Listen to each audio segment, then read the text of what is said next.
I would like to show you this is like a money clip knife. It looks like a money clip. It costs a few euros. I wanted to try.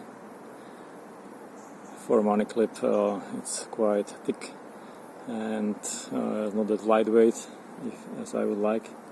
You can open it also with one hand, like this.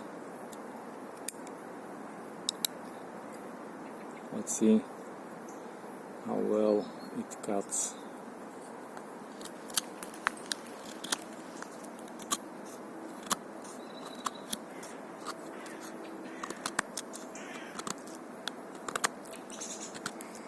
So it's slim profile and it bites nice into the wood. Let's try some power cuts.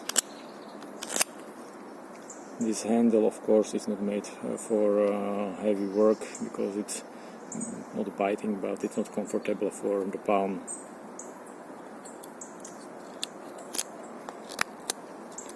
But of course, in survival situation, you could do something about this knife. For example, you would wrap something around it and you would be using it like this.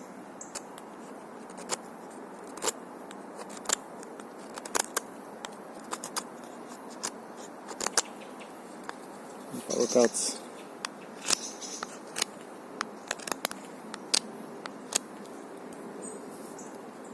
Okay, so just a short video because it's getting dark. Thanks for watching.